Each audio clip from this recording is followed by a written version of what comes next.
ఎథి centre channel ప్రేక్షకులకి స్వాగతం. మనం ఈ ఛానల్లో నేరస సంస్కృతికి సంబంధించిన విషయాలు అనేకం తెలుసుకుంటున్నాం. నాస్య కేంద్రం నేర సంస్కృతి విషయంలో అనేకమైన కార్యక్రమం చేపట్టింది. ఈరోజు లవణం గారు, హేమలత లవణం గారు పూర్తిగా దాంట్లో నిమగ్నమై వాళ్ళ సంవత్సరానికి ఎంతో కృషి చేశారు. అలాగే వాళ్ళ వైపు నుంచి కూడా నేరస్తులు కూడా వాళ్ళ స్పందన ఎలా ఉంది, ఆ స్పందన గురించి తెలుసుకోవాలంటే మనకి వాళ్ళు రాసిన ఉత్తరాలు తెలియజేస్తాయి. ఈ రోజున షేక్ బుడే, కిందసారి కూడా మనం తెలుసుకున్నాం, కింద ఎపిసోడ్లో షేక్ బుడే రాసిన ఉత్తరం గురించి తెలుసుకున్నాం. షేక్ బుడే పూజలైన అమ్మగారికి అయ్యగారికి బుడే నమస్కరించి రాయినది. అమ్మ, నేను రాసిన జాబ్ అంది ఉంటుంది, తిరిగి మీరు జాబ్ రాయలేదు. అమ్మ, పోలీసు వారు నా మీద కక్ష సాధిస్తున్నారు అని రాశాను. దాని వివరం మీకు రాయలేదు. నా జీవితానికి నా తల్లికి జీవిత సమస్య వచ్చేసింది.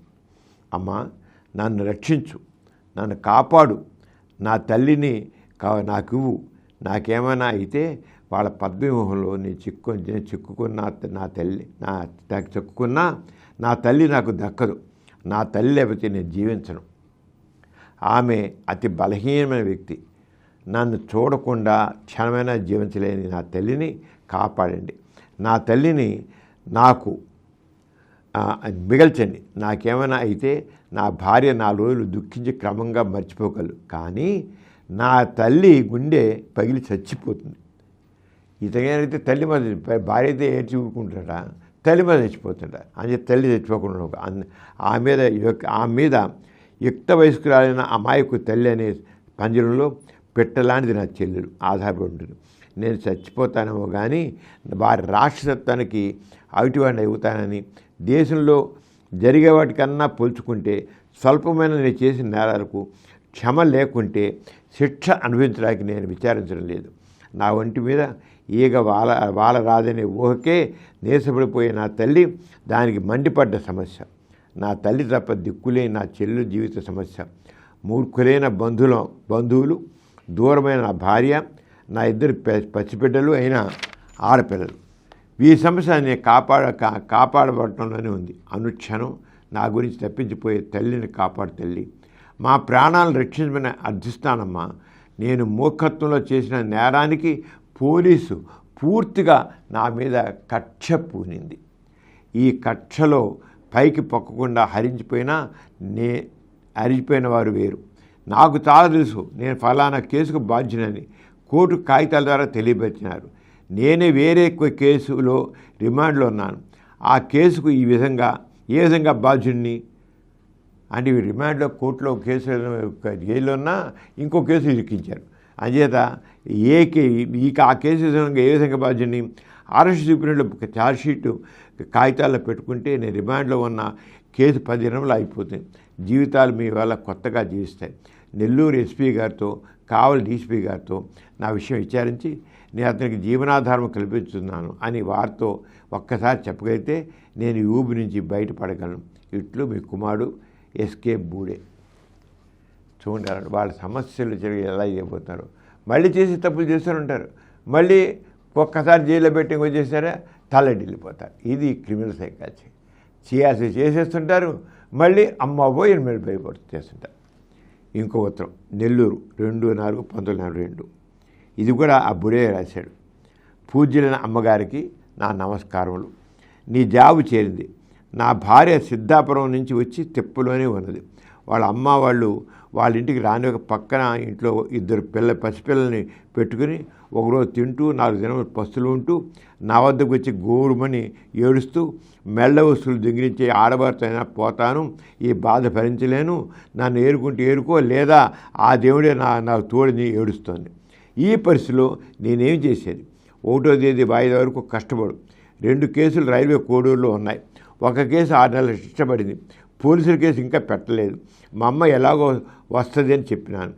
లాయర్ను కాళ్ళు పట్టుకుని శిక్షపడిన కేసుకు రైల్వే కేసులకు పని అయిన తర్వాత ఇమ్మని చెబితే ఆర్డర్ వేయించి జామీనుదారులను హాజరుపరచనున్నాడు. డబ్బు ఇచ్చే జామీందారులు ఖర్చు కోసం స్నేహితుల ఇళ్లకు మా అమ్మను తిప్పుతున్నారు. ఆమె కళ్ళల్లో ప్రాణం పెట్టుకుని పడుతూ లేస్తూ తిరుగుతూనే ఉంది. మా తమ్ముడు విజయవాడ ట్రాన్స్ఫర్ అయినందువల్ల ఆమెకు ఇబ్బందులు వచ్చాయి.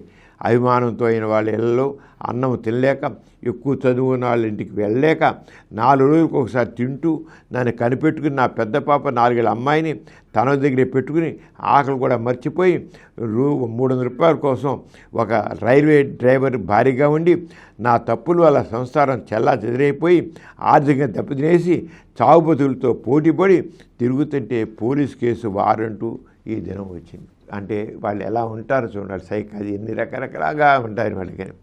నేను అంత విరివిగా దొంగతనం చేస్తూ ఉంటే నాకెందుకు ఇంత బాధ వస్తుంది? నా పరిస్థితులు అట్లా చేసే. ఇప్పుడు నేను బయటికి రావాలంటే 400 కావాలి. ఈ పొరపాట్లన్నీ ఇప్పుడు తెలిసి వస్తున్నాయి. ఇప్పుడు నేను బయటికి వెళ్ళకపోతే నా జీవితమే నాశనం అయిపోతుంది. నా భార్య బిడ్డలు నాకు దూరం అయిపోతున్నారు. నేను తిరిగి ఎలా సంసారం చేసేది? నా భార్యని దొంగతనం పొమ్మని ఎలా చెప్పేది? అమ్మా, ఈ విధంగా రాస్తున్న బాధపడకండి. నేను ఈ విధంగా బాధ చెప్పుకునే అవకాశం లేదు. మీరు జైపాలకు నాకు సహాయం చేయమని జాబు రాశారని చెప్పాడు. నేను ఈ ఒక్క కేసుకు జామీన్ పెట్టమన్నాను. నాకు నమ్మకం లేదు. ఏ విధంగా సహాయం చేసేది? మీరే వాడికి రాయండి. తప్పకుండా బయటకు తీయమని రాయండి. ఈ సమస్య నుంచి ఆదుకోండి. అయ్యగారికి నా నమస్కారం తెలుపును. అమ్మా, నా గుండె బద్దలైపోతుంది. నేను ఏ పరిస్థితిలో ఉన్నా తప్పకుండా డబ్బులు ఇస్తానని రాసి ఇప్పించండి. అమ్మా, ఇలా రాయటం పొరపాటు క్షమించండి. మీరు నావరైన ధైర్యం చాలు నాకు. అమ్మకు మీ బుడే. చూడండి ఎలా ఉంటుందో. వాళ్ళ దాకా అవసరం వచ్చేటికల్లా కాళ్ళవేళ్ళు ఎలా పడతారు. చేయాల్సిన తప్పులు చేస్తారు, దొంగతనం చేసేస్తారు, మళ్ళీ జైల్లో పెడతారంటే కొద్ది చేస్తారంటే వాళ్ళ సంసారం అయిపోతుంటే తట్టుకునే స్థితి ఉందన్నమాట. బుడే ఊబి నుండి బయటపడుతూనే ఉంటాడు. మరలా బుద్ధిపూర్వకంగానే ఊబిలో పడుతుంటాడు. ఏం చెప్పారు?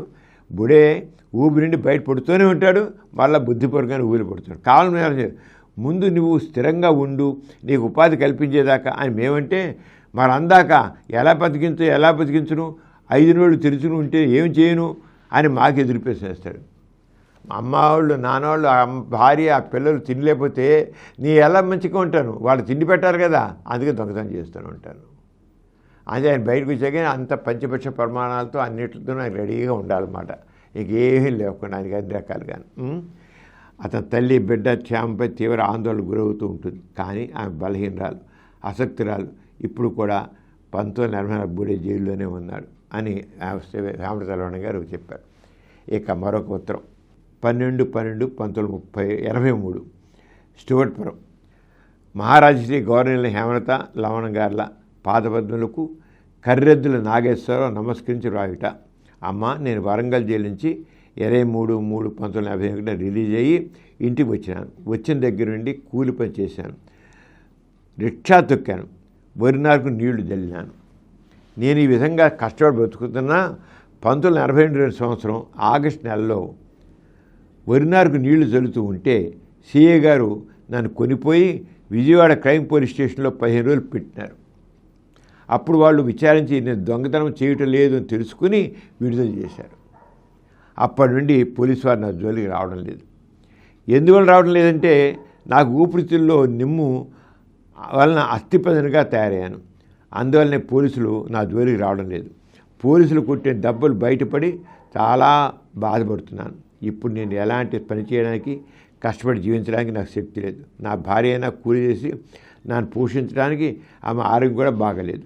పోలీసులు నా గురించి నా భార్యను విశాఖపట్నంలో ఉన్నప్పుడు పట్టుకున్నారు. అప్పుడు నా భార్య 3 నెలల గర్భవతి. నా గురించి దిగులు చేసుకుని ఆమె ఆరోగ్యం చెడిపోయింది. దానితో రక్తం లేక చాలా బాధపడింది. అప్పుడు విశాఖపట్నం జైలు సూపరింటెండెంట్గా కప్పాడయ్య గారు హాస్పిటల్లో చేర్చి రక్తం ఎక్కించారు. ఆ రక్తం పడక ఇప్పటికి కూడా కాళ్ళు చేతులు వాపు వస్తుంది. దాంతో దగ్గు, ఆయాసం వస్తుంది. నా భార్య కూడా ఎలాంటి కష్టం చేసే స్థితిలో లేదు. మాకు ఎలాంటి ఆధారం లేదు.